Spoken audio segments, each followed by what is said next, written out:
And I am right now driving through one of the most dangerous neighborhoods in the United States of America. And according to mainstream media, the same mainstream media that many accurately pointed out that they were fear-mongering about a certain pandemic. Now, there were certainly some things to be fearful about. There were certainly things to absolutely be concerned about and take seriously. However, the media does what the media does, right? They will take, you give them an inch, they take a mile, right? They take an actual real threat that's pretty severe. I'm not saying the pandemic in particular, but in general, this is the technique. You take something that's an actual real threat that's really serious, and it's not enough. They're too greedy. They gotta make it seem even more. Like, no matter how crazy things are, like, there could be a alert that there is a potential nuclear strike about to happen in the United States. Credible information says that we are about to get struck, right? So that's pretty serious. They would somehow find a way to make it seem even more like, I don't know how you make a nuclear threat seem more crazy than it is, but trust me, the media would find a way, right? So the same media that was fear-mongering during the pandemic is the same media that's now fear-mongering about a supposed crime wave, right? Last week, the cases, the Rona cases have increased by 50% since last week, in 1 week, in this town. Last week they had 2 cases, this week they have 4. Last week they had 1 case, this week they have 2. Double the amount of cases they had last week. Right? So the amount of the amount of robberies and murders and whatever that are happening now that the country is open back up versus back in 2020 when we were on lockdown and everybody was home, it's a big difference, right? Then versus now, big difference. Right. Anyway, I'm hungry, and I am not really too worried about the supposed crime wave.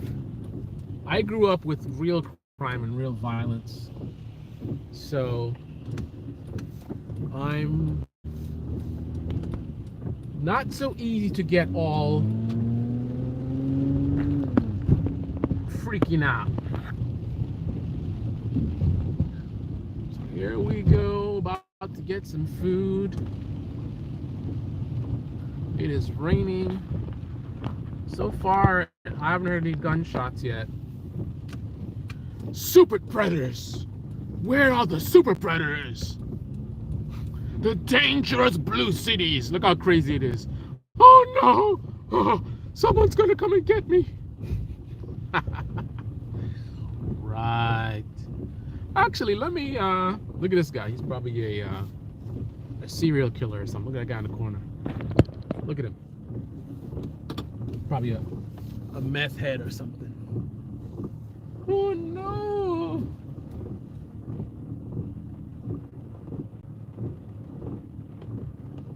I feel like the people with the most guns, oh no, they're closed. Well, well, well. So much for that plan. They close early? I see lights on in there. I was trying to get some food, but they are supposedly closed. I see and while I'm looking across the street at this restaurant. You guys pay attention in front. You might see like a drug deal go down or a shooting or something. Watch my back. See anything crazy going on, let me know. Because I'm not looking at what you guys are seeing. I'm looking across the street.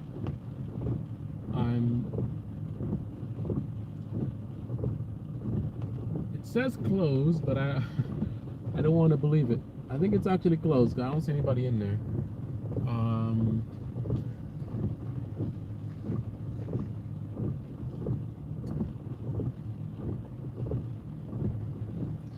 I don't know where else to go today.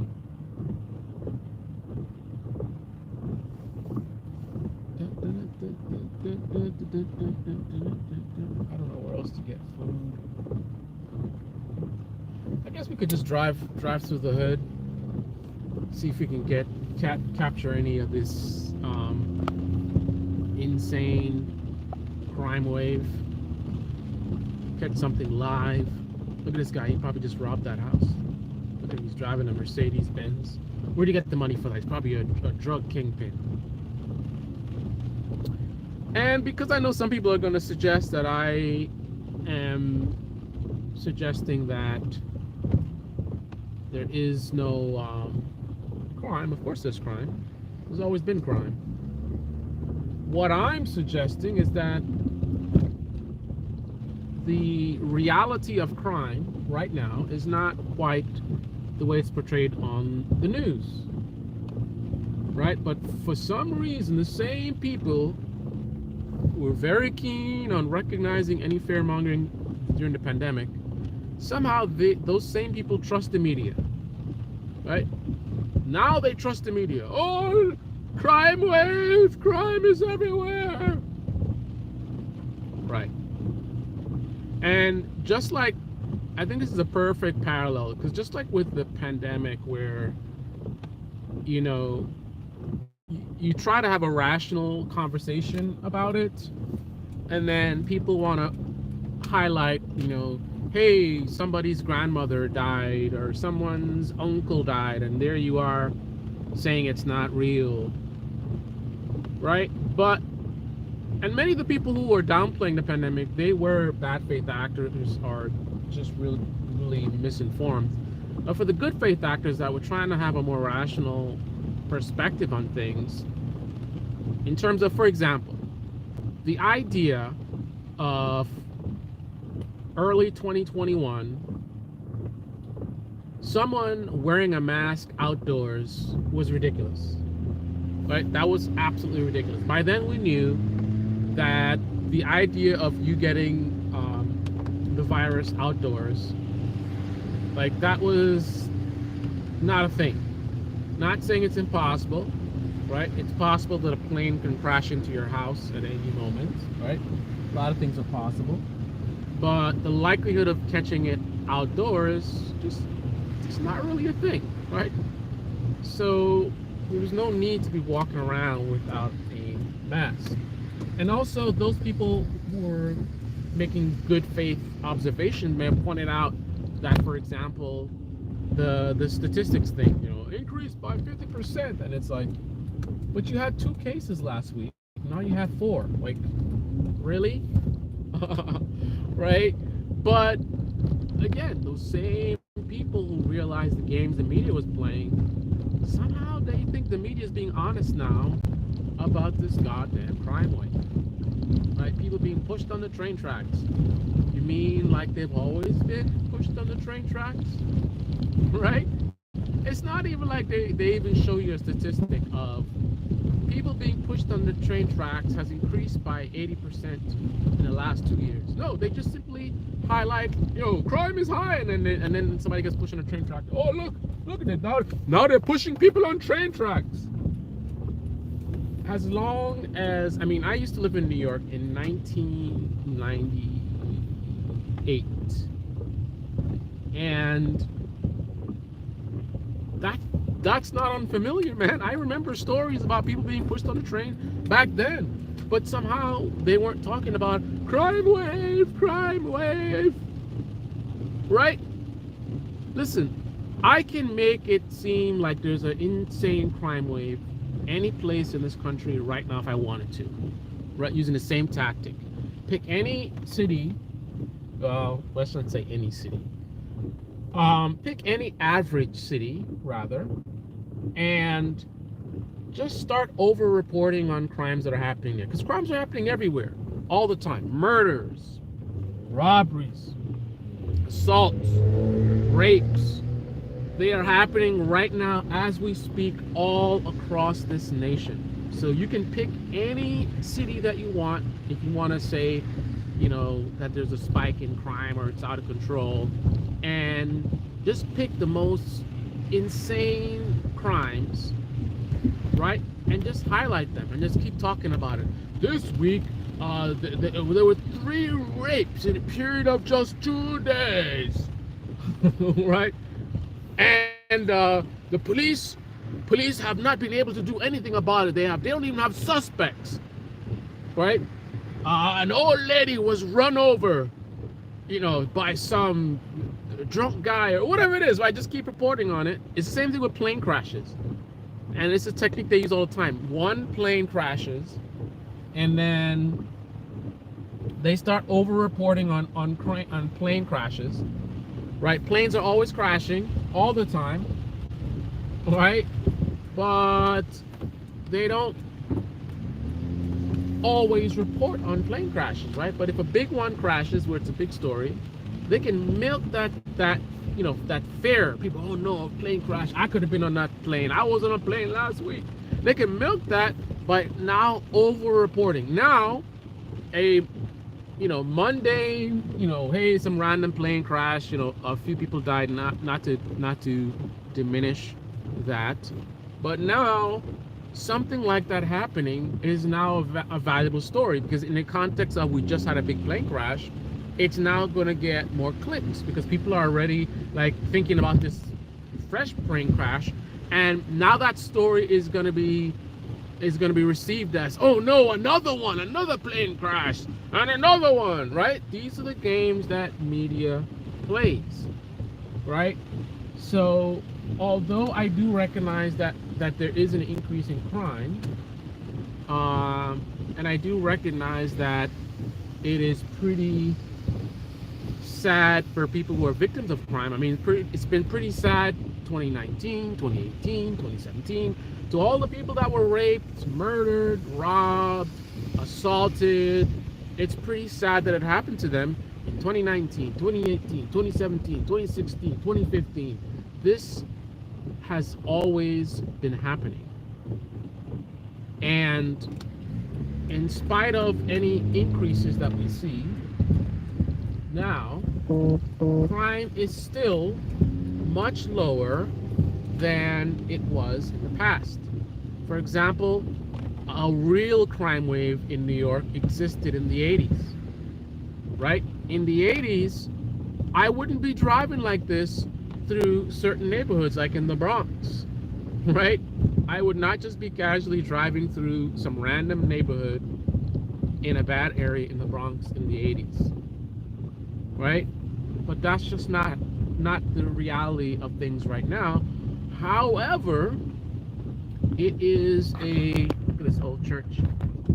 It is a profitable narrative right now to keep focusing on, because what sells? Fear sells.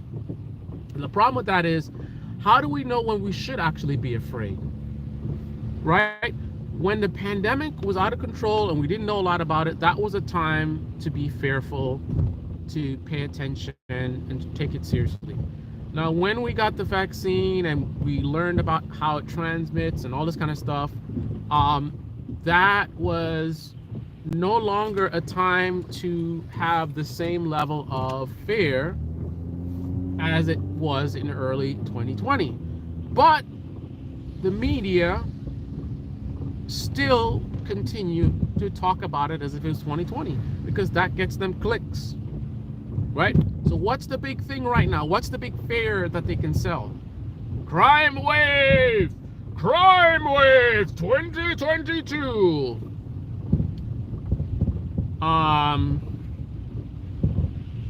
Meanwhile, think about this for a second. Crime is so out of control in this country, and yet Here I am driving through one of the most dangerous. This is representative of the worst, right? Gangs, all this kind of stuff. And I am just cruising through, not a care in the world.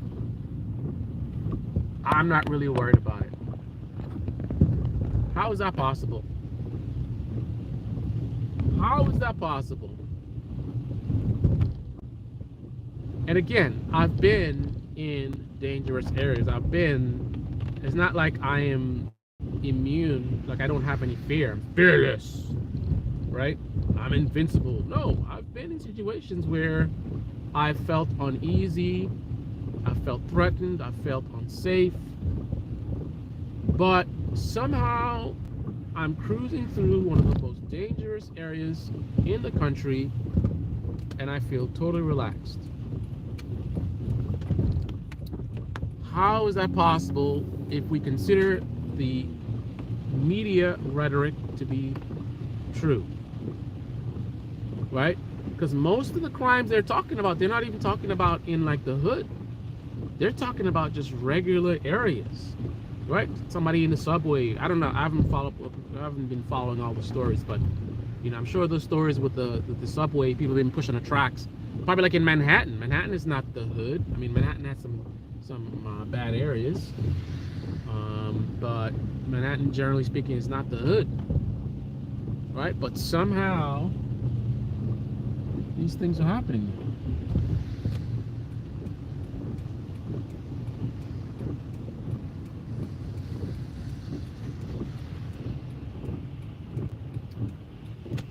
Anyway,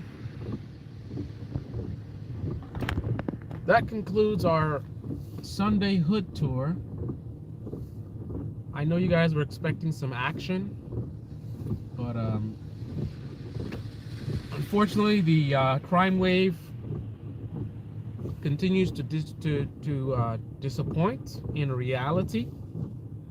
Now there's lots of great stories to highlight on the news, in the virtual world, on your TV, on your computer, on your phone, but unfortunately in the real world, this crime wave is a letdown.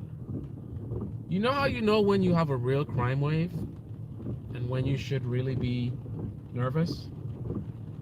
When the crime wave leaves your screen and enters into reality.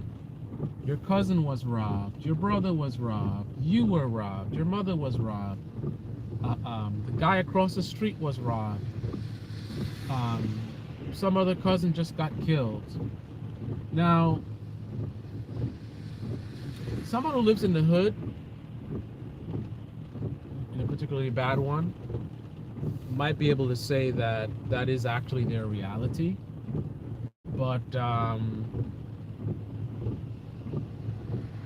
that is the exception to the rule, if you ask me. Just like you talk about how police job is so dangerous, yet they don't even rank in the top 10 most dangerous jobs.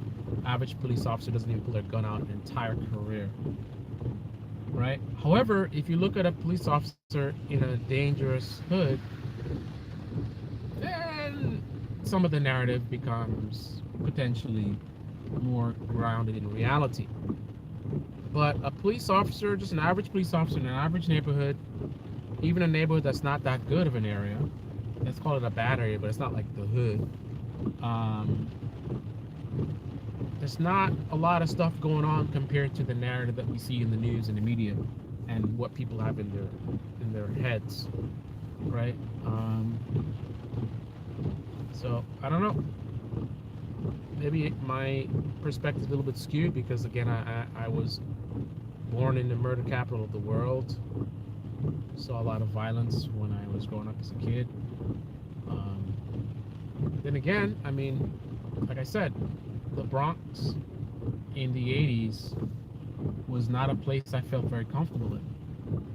I feel comfortable in the Bronx now, but not in the 80s. So it's not like I'm just so immune and I just, you know, relative to, you know, my country, that this is like not a big deal. No, I've seen times in this country where things have been pretty bad, closer to the narrative that we hear in the news media. So I know what that's like, and this is not that. Not in the slightest. This is the Debate Me channel. Debate me in the comment section below. Click on the like button, subscribe, smash that bell. Got him. Got him. Until next time, be well. This is happy Sunday, I guess. I gotta go and unload. Peace. Unload my what is it? My Uzi.